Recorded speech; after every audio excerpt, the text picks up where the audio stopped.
I'm your host, Brandy Fleck, and this is Human Amplified. This is a show about our existence, our place in the world, what it all means, and ways to make it better. From big picture ideas that blow your mind to practical life advice, we explore it all. We amplify the voices of healers, survivors, mystics, disruptors, scientists, creatives, and everyday people like you and me to expand our consciousness and use that awareness to evolve into who we really want to be in the depths of our soul. Humans Amplified. Thanks for tuning in. If you enjoy this episode, please go rate and review the show. And remember to subscribe where you get your podcasts and on YouTube. Hey friends, research indicates that at least 70% of people in the US alone have experienced trauma. That means you've likely experienced trauma, and most of the people around you have too. Simply put, people need healing. I believe that as humans, we have the capability to alleviate the suffering that we all believe is so inevitable. But getting there starts with healing yourself first, with self-compassion, intentionality, time, and repetition. I have a free workshop to help with that. It's called Self-Healing the Root. It's a self-paced online version of some of the foundational work I do with my clients as a trauma-informed certified coach, and that I've also done to heal myself. It's designed to help you recognize and identify your specific nervous system responses and coping mechanisms to stressors. Then we build on that information to figure out the best ways you can regulate your specific nervous system responses when triggered. Then we create a plan that will help you integrate through action what you want for yourself instead. Healing these trauma responses can help you show up in the world more fully as who you really are. I want you to love who you are. And by the way, who you are is not your trauma or trauma responses. You can register for free at brandyfleckcoaching.com. Look for the free workshop option at the very top menu on the website. I'll put that link in the show notes if you're listening to the audio, or in the description of the video if you're watching on YouTube. But listen, this workshop is better suited for some than others, depending on where you're at in your trauma healing journey. Be sure to read the guidelines on the sign-up page before you register to help you decide if this workshop is for you. And if it is, I can't wait to see you there. You'll want to tune in today because we're talking all things being seen, especially if you've ever felt like an outcast or like society just wasn't built with you in mind. You have so many different parts of your identity that intersect. Sometimes you may have to prioritize one over the other to feel safe. But that doesn't mean that the other parts go away. And this is exactly what today's guest is an expert in navigating in her own life and with clients, among many other things. I'm so pleased to introduce you to fellow Nashvilleian Amiee Sadler. She has a master's in social work, is currently a master's candidate at Lipscomb University specializing in conflict management, and she currently works as manager of community and collective impact at the Center of Nonprofit Management. She provides nonprofit consulting in DEI, cultural competency, cultural humility, and cultural understanding. She's also a private practice clinician focusing on therapy for women of color and members of the LGBTQIA+ community. She's a mom, partner, and loves all things Disney. She's won a plethora of awards, including but not limited to being recognized as one of Nashville Business Journal's 40 Under 40, and Amiee serves as vice president on the board of Nashville Launchpad, which is an organization offering safe and LGBTQIA+ affirming shelters and housing accommodations to unhoused young adults. In this episode, we're covering things like what it means to be seen, why it's important for people to feel seen, why people struggle with being seen, dealing with the fear that sometimes comes with the vulnerability of being seen, listening to your intuition, and confidently navigating the intersectionality you experience, and even while breaking social norms safely. Amiee also gets personal and tells us about her own experience with intersectionality. Trigger warning. While most of this episode does not come with a trigger warning, Aimee does tell a few personal stories about being part of the unhoused community and a domestic violence situation. Listener discretion is advised when you get to those parts if needed. Now, let's dive in. For the links mentioned throughout this episode, visit the show notes at humanamplified.com/episodes/117. And then before I welcome you, the question that I ask everyone who comes on the show is, what does being human mean to you? To me, being human means being messy. I think that's one of the things about humanity that people tend to forget is we have higher level, higher order thinking, but that goes out the window when there's moments of emotion or joy or sadness or anything. We will often make decisions that go against our best interests, and I think that's one of the signs of humanity is just the messiness of it all. I like that. Thank you. Absolutely. Okay, everyone, today we are welcoming Amiee Sadler to the show, and I'm so excited to have you here. How are you doing today? I am very human today. My partner literally just got released from the hospital. We spent most of last night and all of today in the emergency room, and then she was admitted for a little while, but back home catching up on things, doing homework, all the things. So I'm good now because she's about to walk in the door, so I'm excited for that. Okay, good. Well, yeah, I'm sorry to hear that she had to be in the ER, and I'm glad everything's okay. Yeah. Yeah. Would you like to tell our listeners a little bit about who you are and what you do before we dive deep? I would love to. So, as previously mentioned, my name is Amiee Sadler. I recently graduated with my master's in social work. So, I currently work as the manager of community and collective impact at the Center of Nonprofit Management here in Nashville, Tennessee. I also am a private practice clinician. So, I do therapy, specifically focused on women of color and members of the LGBTQIA community.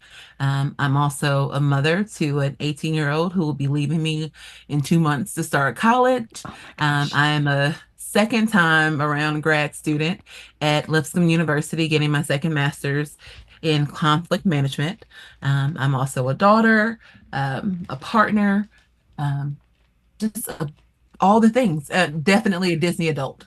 That is definitely high on my list of things that are important to me. I love all things Disney. Awesome. Awesome. Yeah. Well, you've got a lot of stuff going on, and yeah, you do a lot of important work.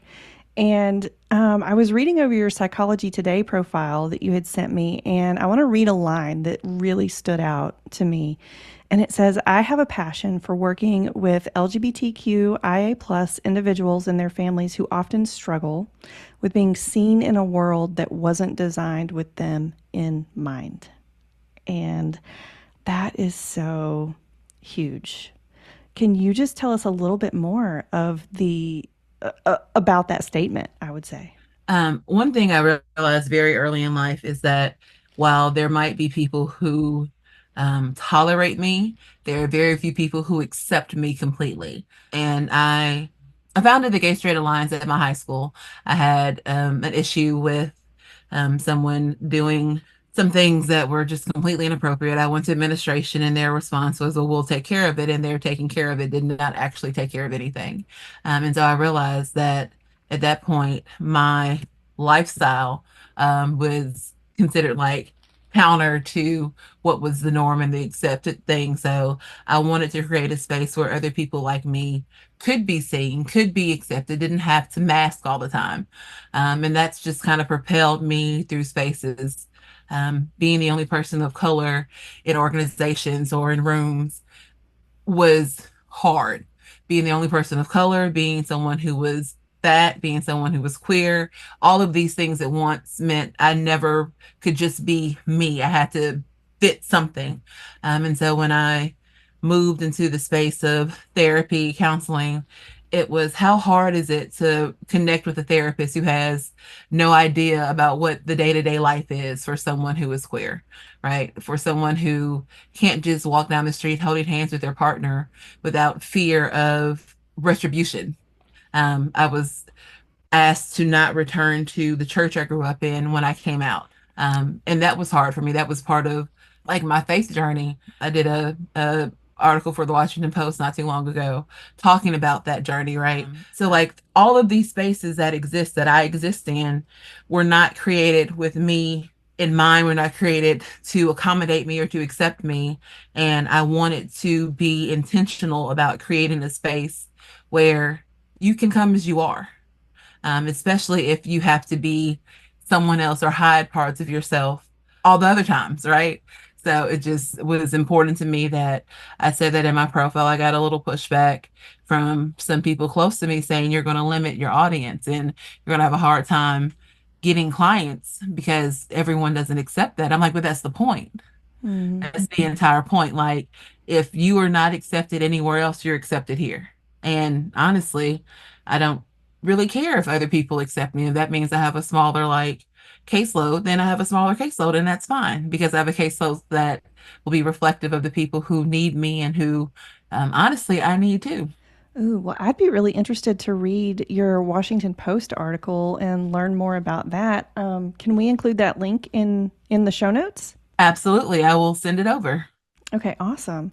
So, guys, that'll be there. Definitely go check that out. And Amiee, what would it mean, or what does it mean to actually be seen? I think people talk a lot about like I see you, right? And like not just the physical manifestation of who you are, but the things that we don't talk about. I don't think anyone is any one thing all the time, right? I'm never just a woman. I'm always a black woman or a queer woman, like all of these things at once. Mm-hmm. And if someone sees me, they see all of these things, right? If you're truly seen, it's the things I say and the things I don't say.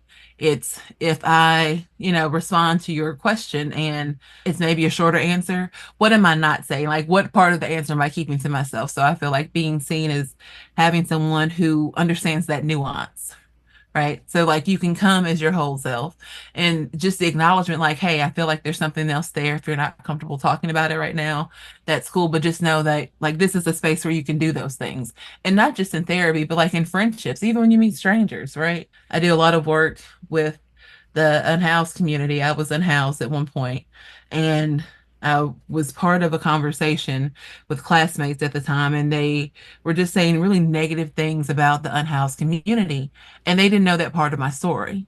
For me to have been seen in that moment would be acknowledging that it's not just this monolithic idea of what someone who is unhoused is or what someone who is anything is, right? It's all of those pieces and acknowledging that it might not be my position now, but this is somewhere that I spent time. This is part of what formed me, and being seen as like all of those things, just being acknowledged. Yeah, okay. We hadn't planned this, but if you don't mind me asking, do you mind sharing a little bit of your story when you were unhoused? No, no problem at all. I was involved in a relationship that turn pretty sour pretty quickly. I did not see it in the beginning as moving towards what would be considered a domestic violence situation, but it very quickly did. Mm. I was isolated from friends and from family. I was about an hour and a half from where my, birth family of origin was. And I had quit my job because my partner at the time said, no, no, no, you don't need to work. I'll take care of you. Which of course sounded amazing at the time, but very quickly turned into being in a situation where I did not have control. I didn't have autonomy over myself, over my life. There were some very scary moments where I was physically threatened. At one point, they pulled a gun on me. It was a lot of different things, but I stayed because I felt trapped. And then I got a once in a lifetime opportunity to travel to India to study social problems. And I was given the ultimatum of either you go to India and you move, or you stay here and you don't go.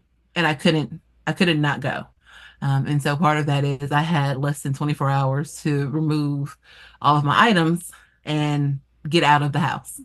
Mm. I called some family members who were not open to me coming to stay with them. I did not have friends who I trusted because I had been, isolated from them. And so I moved all of my things out of the house and stayed in my car. And it was definitely really hard to think about the fact that, at that time I'd gotten a job. So I was working, I was a full-time student, but I was homeless. And I let some people on my campus know what was happening. And they arranged for me to be able to like use facilities on campus so I could shower. It was before the TBR system had like homeless navigators. So it was kind of, we're all kind of building the plane as we're flying it. So there weren't a lot of resources, but everyone did what they could. And so, like, I remember taking one of my final exams in the McDonald's parking lot because they had Wi-Fi and my hotspot on my phone wasn't working. So it was definitely challenging. It was definitely scary, but I couldn't dwell on that piece of it because just like I don't like using the term homeless because that feels very permanent. Yeah. Unhoused or temporarily unhoused means this is not a forever condition. This is maybe a stop on my journey. And I would always joke that when I finally write my book, that would be an amazing chapter. But that was the idea of you survive until you have better. And now that I'm on the other side of it, when I sit and think about it, if I think about it too much, I get real emotional. But at the time, it was, I don't have time to think, I just have to survive. And I know there are a lot of people who don't have the benefit of having a car they can sleep in, who don't have the benefit of a job and some income. Like I was lucky as I guess as you can be if you're unhoused, but I was safe. I was physically safe and I had the opportunity to become more mentally and emotionally safe too because it wasn't the constant threat. Like the worst thing has happened and I survived it. So yeah, it was definitely an experience. But I think that it's part of the reason why I worked with like Launchpad now because they are the only nonprofit in Middle Tennessee within about 200 miles that is supportive of LGBTQIA like young people. And at the time, I would have been qualified for Launchpad services if I had known they existed. Thank you for sharing that part of your story. I know that's really personal. If there was one thing that you would want people to know about the unhoused population, what would it be? That we/they deserve the same respect anyone else does, right? When you see someone unhoused, like on the corner begging, I hear a lot of times, well, they're just going to use it for alcohol or they're just going to use it for this. Okay. And because if you stop and buy a bottle of wine on the way home or a bottle of liquor, no one's going to say anything to you about it. Like if that's what they're using it for, why is that not okay? Right? Just to respect the unhoused community the same way you would expect someone to respect you, right? Of course, be mindful of safety and all the other things, but you do that with anybody. Mm-hmm. Like, don't hold the unhoused community to a different standard. I think is probably the takeaway from that thought process. Yeah, that's an important takeaway. Yeah. And I think it ties in nicely to where we're going with being seen because why is it important for people to be seen? There are so many things that you can't see that people are going through or dealing with or struggling with. And when you are committed to seeing someone, to someone actually being seen in your presence, it's taking all of those things into account, right? If you see someone who's unhoused, that's only a fraction of their story. What is the rest of it? And so when you are intentional about seeing people, you you tend to give space for the unknown, right? And which means you can be more empathetic, you can have more compassion, you can see somebody beyond what is in front of you in that moment. And I think that's the important piece. Like people are never just one part of their story. And I want to ask you, why do people struggle to be seen? Because I think at the end of the day, people just want to be accepted. And there's so many pieces of our histories and our identities that are just not, digestible for others, right? Mm. Like I've been lucky, blessed, put in the work, like however you want to phrase it, to be at a point where I try to be all of me whenever I can. But like it took work to get there. It's hard to be different. It's hard to be an outcast. It's hard to know that there are pieces of you that are just, for lack of a better word, repulsive to other people, right? Like I mentioned earlier, I have a daughter, and when she was younger, like in pre-K, I was very, very publicly out. And she used to joke that, or talk that she had two moms. And she was very, very young, and we had a birthday party. And no one in her class came to her party. And parents were messaging me saying that they did not want their kids around, you know, the slur for lesbians. And for a very long time, I wanted to be very quiet about that part of my identity because I didn't want it to like change my daughter's, ability to have friends, to be accepted.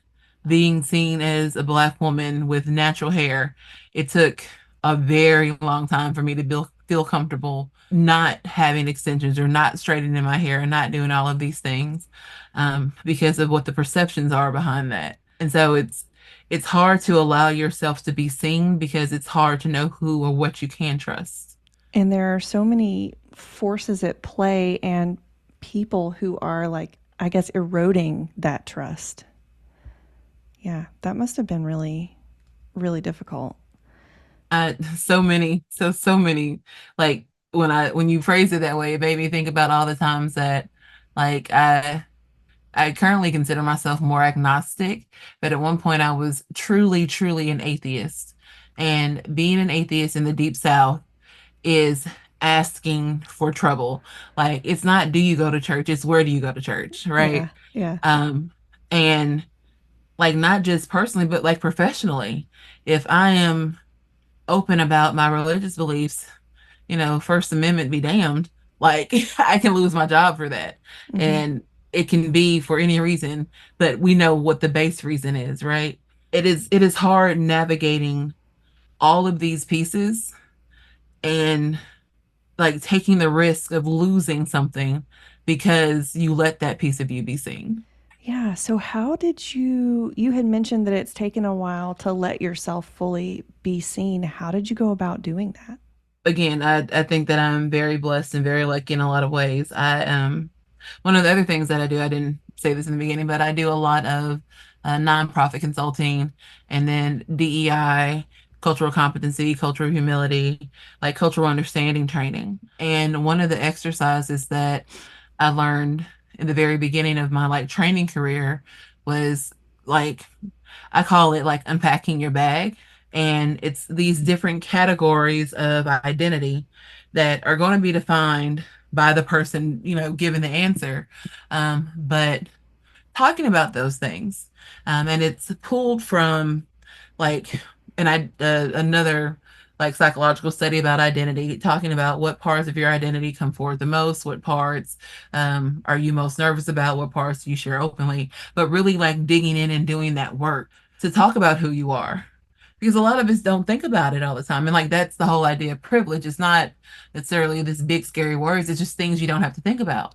So as someone who at this point is considered college educated, I don't necessarily think about educational attainment when I'm having conversations, right? Because I don't have to, because I know I have like those minimum qualifications. But before, I had to work so much harder to be seen in spaces because I didn't have a degree. And so being able to name and acknowledge the fear and the feeling behind these different pieces of my identity got me to a point where I'm like, I'm okay with this, right? Like I know what my strengths are, I know what my talents are, I know what my limitations are, I know what my opportunities are, and I'm okay with all of those things.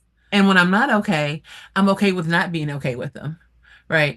It takes a lot of personal introspection and time being uncomfortable. And most people just don't like being uncomfortable. And so Mm. that makes it that much harder because once you acknowledge something, it makes it real. And once it's real, you have to deal with it. And not everybody wants to do that. Well, so when you see people who are going through what we've been talking about, what advice do you give them? It depends on the person and where they are. But generally, my big advice is a phrase that I have on sticky notes. I have written on the inside of the notebooks. Like I keep everywhere, and it's FTP. And I don't know if I can say this, but um, F those people, Oh, right? yeah, you can say it. Um, and it's F the people who say you can't do something. F the people who say that, you're not qualified, you're not capable, you're not. F those people, because how do they know? What do they know? And it's one of those fake it till you make it things. Mm. Like you pretend like you don't care until you really don't care. And the other thing is to do it scared. I was one of my dreams a couple years ago was to be named one of Nashville's 40 under 40. And when I got the award, I was like, this really happened. Like this is a thing. And Yeah. they're like, what's your advice to people coming up behind you? And I said, do it scared. Mm. And like it's those two, do it scared and FTP, because it is scary. It is very scary. And it's that fear of like, what if I do it and I fail? And it's the cliche, but oh darling, what if you fly? Right? Yeah. You fail, like that's your opportunity to know, okay, this way didn't work. Let's do it again. Let's try something else. But that's like, of course, sit with yourself, do the journaling, do the work. But at the end of the day, all of that doesn't matter if you're not willing to take the risk to make the jump. And so be scared, do it anyway. And if someone has something to say about it, forget them, Yeah. or the other F word, depending on Yeah. what kind of mood you're in. Yeah. Yeah, well, that's awesome. And I definitely want to dive into the fear part of it more because I know that, gosh, it's just such a big thing to tackle fear. But real quick, I heard sorry, when you were saying F those people, FTP. Uh-huh. Yeah, when you were saying that, I was thinking most of the time when people are telling you you can't do something, they're projecting their own insecurities on you, anyways. 100%. It's not, and because most people who tell you you can't do something don't know you enough to know if you can or can't do it, Mm-hmm. right? It's their own limitations, their own fear, their own, all the things. And Exactly. when someone tells me I can't do something, what I hear is saying, I'm afraid to do it and I don't want you to do it. Yeah. Because if Eh, you do it and you're successful, that means that I could have done it and now I have to deal with the ramifications of not doing it. Or if you do it and fail, that confirms that I couldn't do it in the first place. Like it's all of these things and very rarely has anything to do with you. Yeah. Ooh, that's really a lot. That's a lot. Yeah. Yeah. So I think that's a great takeaway for people to remember when they're going through it. And so going back to the fear, what can we do with it? I've always said that some of my best decisions and like best things in life were done out of spite. And when I really think back now with some time and some distance, I think some of the best decisions I've made were done out of fear, right? Acknowledging the fear. And the only way for me to overcome the fear is to do the thing. Hmm. And so doing the thing, right? Fear is important. Like it's part of our body's natural response. It's to keep us safe. But going back to something I said at the beginning, like humans are great at ignoring the things that we're supposed to do to keep us safe. And so if we can do that for like other little things, why can't we think about that for big things, right? Hmm. Like failure is not going to physically harm you. It might be like a mental blow for a minute, it might be emotional, but like you can bounce back from that. So like what is it that you're actually afraid of? One of the things that has stuck with me from church for years was for a while there were shirts that said fear, false evidence appearing real. And it was so cliche when I like read it as a teenager, but as an adult, it has really resonated with me a lot more because a lot of fear is just that false evidence. I do a thing with my clients that talks about your feelings are valid because they're yours. Hmm. But just because something feels real does not mean that it's true. So Mm. if something is scary, the fear is very real. That is like your body's response. You have the panic, the shortened breaths, like the heat, all of those things are real. But is the thing that you think you're afraid of actually a threat? And regardless of which way it goes, right? If it goes bad, if you don't get the thing, if you're the thing that you're afraid of, happens, will it matter in a week? Will it matter in a month? Will it matter in a year? If it doesn't work. And for most people, after the week, like it doesn't matter anymore. But if you're successful in the thing that you said you were afraid of, it absolutely makes a difference in a week, a month, and a year, right? Hmm. So what's the evidence? What evidence supports the fear? And if there's nothing that really supports it, you know, instead of FTP, F the fear. Like, okay, cool. I acknowledge you. You're here. That's great. You stay there. I'm gonna go do the thing that you said I can't do. Right. So Hmm. like the same idea. Like fear is important, but also fear to me is a yield sign, not a stop sign. Oh, okay. Let me think about what I'm afraid of. Why am I afraid of it? if it's going to put me in physical harm or danger, then we need to spend some more time thinking about it. Mhm. If it just makes me feel slightly psychologically unsafe for a minute, be uncomfortable and move within the discomfort and move out of this discomfort, right? But don't let fear be the roadblock. Let it be Yeah. the yield sign to think it through a little bit more. Yeah. Why do you think so many people allow fear to be the roadblock? Because we're told to. That is Okay. what we are instructed to from youth. Like when we think about like the hierarchy of needs, safety versus unsafety. And when things are unsafe, we are told to fear them. If you see the stove top, like the old wire, eyes on the stove being red, red is a scary color. We're supposed to be afraid of things that are red. Like we are taught that very, very early. That doesn't go away, right? Until there's something to replace that thought.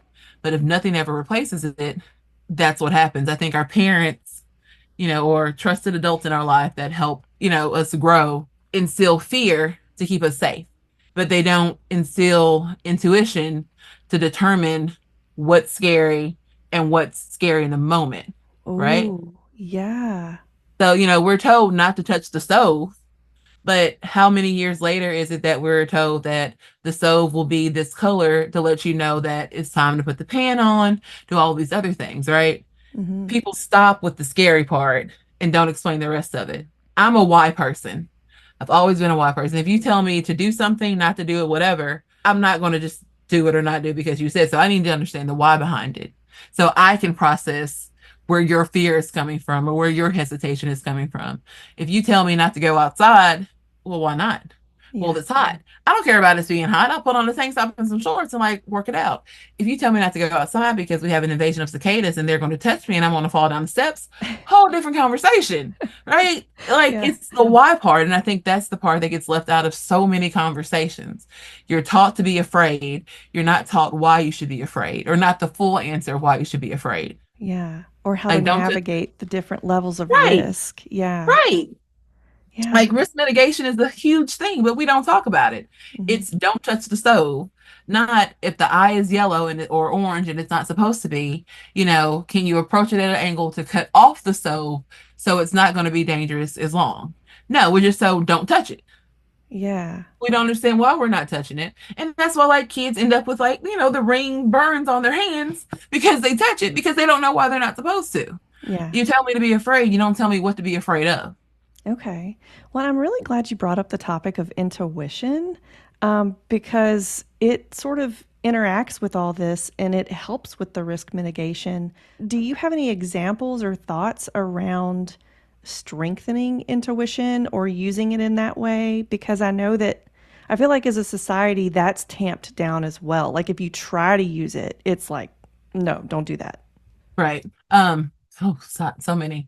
It's funny, one of the conversations I've had with some of the young people in my life was that they are or have been trained to be comfortable in what should be uncomfortable situations, right? To lessen that intuition. Uh, well, she's an adult now, but at the time she was maybe 14 or 15, and she was very uncomfortable about her mother's, at the time, like their partner. And she was just very uncomfortable around him. And mom wanting to maintain the relationship was like, you don't have anything to be afraid of. You don't have anything to be concerned about, whatever. And just the kid was just not comfortable and could not be comfortable. And mom was insistent on, no, it's okay. They came to me. I'm like, no, if you feel that, like there's a reason you feel that. And it might just be because they're a stranger, but like that's a good thing. You should not be comfortable with being uncomfortable in that type of situation. If your intuition is telling you to run, you don't have to take off like Shakari Richardson, but like, I'm going to need you to quickly stroll away from the situation so you can take a step back and assess. And in that particular situation, the person who they were so uncomfortable about ended up being someone who was a predator. Mm. And the parent at the time didn't know, had no idea of the background, but the daughter felt it. And I said, I need you to listen to that voice. And sometimes, like, it's real simple, like, should I go left or right today? End up in the same spot. And if your intuition is like, go left, and then you go right and you run into a car accident, It's like I should have listened to that. Like that quiet voice is not just, Jiminy Cricket hanging out on your shoulder. Like there's a reason. We are, as humans, are built to have intuition about things because our brain likes to make connections. Our brain can make connections quicker than we can, right? We get all of these pieces of information. We get millions of pieces of information, and our minds can deal with what, like 1,000 of them. And so those unconscious things are based on like prior knowledge, things we've read, things we've seen on the internet, like all of these things. And like our brains are designed to keep us safe. Why are we not listening to our brains, right? And so it doesn't have to be like this huge thing that we start off the rip. My brain said to do it, so I got to do it. It's okay. This is what I hear. What do I feel? Like where in my head, my heart, and like literally my tummy connecting, like Mm, what feels more comfortable? What makes me have hesitation? What is like this ringing bell of no, no, no, right? yeah. Like to take the moment, that yield, that fear, Hmm. that pause. What do we do in that pause? We listen to ourselves. We listen to listen to our intuition. Yeah. Okay. Yeah. So it all sort of fits together in that way. So awesome. And when you mentioned earlier being in, well, I want to circle back to what you mentioned earlier about being in multiple groups that are unseen, like Black, LGBTQIA, woman, all of these things. Is there any other insight you can give us into those intersections? In my work, I talk a lot about intersectionality. And personally, I think a lot about intersectionality.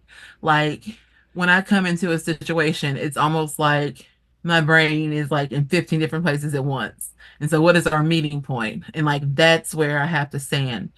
Because on top of being a Black woman, on top of being queer, on top of being a mother, on top of being a woman, I'm also neurodivergent, which makes processing things very different than it is for other people.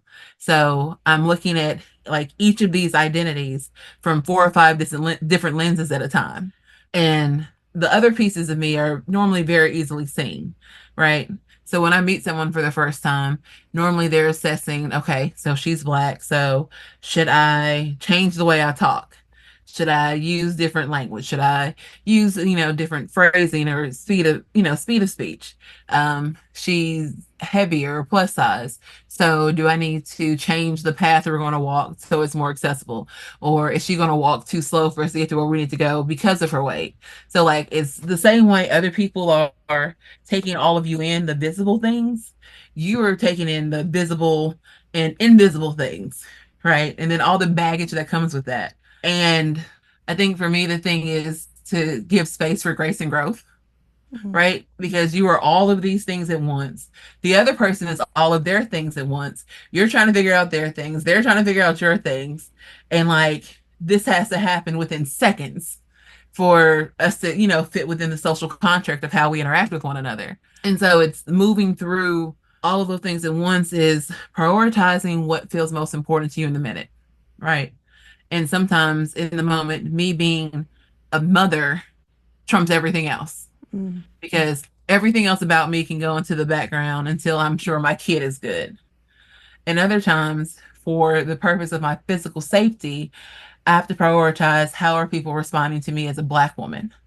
How are people responding to me as a lesbian if I'm with my partner? How are people responding to me as whatever takes priority in that moment? Nothing else goes away. It just like shifts back for the second, right? It's still Okay. there. And I think that's the thing that has made it easier for me to navigate some of these things is the idea that me prioritizing one piece of me doesn't erase the rest of me. Mm. Okay. Um, and that was hard for me, especially growing up. Is like I felt like I couldn't be all of these things, but like you are always all of the things, right? Just like what comes up first. And other people have to make, a lot of times it's unconscious, but other people are making like the same decisions at the same time. I have the benefit of like doing the work, doing the research, knowing kind of how like our brain works in these things. So that gives me a greater capacity to let other people have the space that they need. And it's still hard to navigate.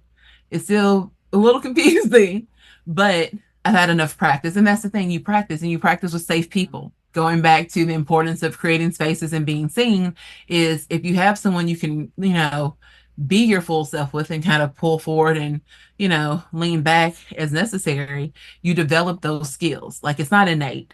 It's a skill, it's a muscle like anything else that we do. So Okay. that goes back to the importance of the safe spaces. Gotcha. That's really helpful and really interesting. And the thing that comes up for me while you were talking is that part of being human is multidimensionality. So having this, like having to just focus on one track of our existence or our identity seems a little, I don't know, imposed on us by, do you think it's society or culture, or why is it like that? Yes. It's Okay. all of those things. Like we're socialized to fit into these norms. Like, we could talk for hours about the fact that race is a social construct, gender is a social construct. But like those are the constructs that unfortunately we are born into. And like part of the social contract is abiding by those things. And so someone who is, non-binary, for example, does not fit the social construct of what we like to determine as gender. So it challenges it, and most people don't like the challenge. Like the cognitive dissonance required to handle some of these conversations, like blows my mind. Like, huh, out of all the options, that's the one you went with. Being completely opposed to like the evidence in front of you. Mm, Okay, that was a choice. yeah. Um, then like our parents, because I think it goes back to the idea of wanting to keep us safe, Mm, tend to try to fit us into these predetermined molds.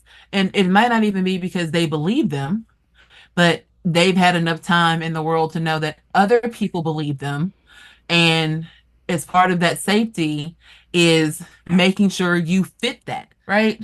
mm, Um, yeah. and if you want to get into like the theology of it, we're told from birth that we are imperfect and we should spend our whole lives in atonement for that imperfection. And so to be perfect is to be the best, the most like God that you can be. So if you are a religious person, especially if you someone who grew up in the South, like you are told from the beginning, everything you think about yourself is wrong. You were born in sin, you will die in sin, and your whole goal in life is to be as blameless as possible. And how do we become blameless? We follow the rules. How do we follow the rules? We fit in the social constructs. What if the box doesn't fit? Oh well, shrink yourself, make yourself smaller to fit in the box. Mm, And all churches aren't like that, so it's not a universal dig at religion. But for a lot of us, especially who grew up in the South, in mm-hmm, Southern churches, the fire and brimstone stories are the scary ones. mm-hmm. How do we avoid that? We fit into the box. And if we want those social constructs to change, it seems like doing things scared anyways and using your intuition and that risk mitigation would be crucial to taking steps. 100%. It is scary to show up as your authentic self in a space that you've been told, as long as you can remember, was not designed for you to be there. Mm, And so when you show up being loud or show up being quiet or show up being whoever, that is not the social norm, that's following your intuition to know that I can do this safely. Like I'm not going to put myself in physical harm to do this. mm-hmm. Psychological, maybe. Emotional, a little bit. But like it's something that I can bounce back from, Yeah. right? But you have to be afraid and work through the fear. Again, yield, not stop. Think Yeah. about it, process it. What do I feel? Is it safe for me to do this? Because I think that's at the end of the day, like that's the other piece of it. Like you have to do things safely.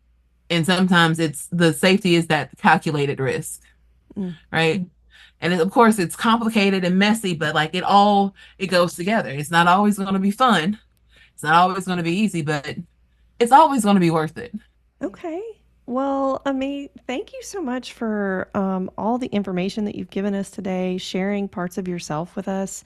Is there anything that I didn't ask you that you think is important to share? If it's your thing, reading is so important. People always say, go vote, go do this, go do that. My thing will always be go read, whether it's fiction, nonfiction, self help, the Bible, like whatever, read. Because reading just gives you so much of a lens, like you can explore worlds that you've never been to, right? And having that lens, like if you can't travel, physically, you can definitely travel mentally. And if I don't know anything else about how we grow as people and expand what's acceptable and non-acceptable, it's travel. So if you can't physically travel, travel with a book, because some of the things that you think are just set in stone are very limited to maybe even your small community, Mm-hmm. right? Forget our country, just like your little enclosed neighborhood. And so the more you read, the more you expand your knowledge, the more opportunities you have for growth, for learning, and for, like, brilliance. Yeah. Awesome. And where can our listeners and viewers find you and your work?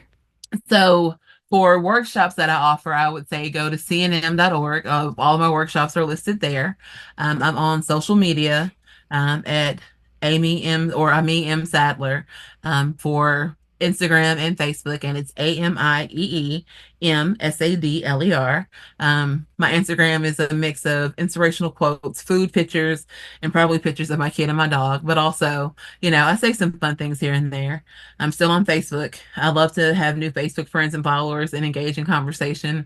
I know that is definitely aging me as a millennial, but like Facebook is where it's at. And I'm working on building my personal website for more access. And if people are looking for affirming therapeutic services, I have a profile on Psychology Today and also a profile on the new emotional wellness. So new LLP .com, and I'll send you the link so you can post that as well. Awesome. Yeah. So, guys, all of that will be in the show notes. Be sure to go check it out. And Amiee, thank you so much for coming on the show today. It's been awesome. Absolutely. Thank you so much for having me. This has been fantastic. Thanks for tuning in. Check out more of our episodes here and at humanamplified.com. Remember to subscribe.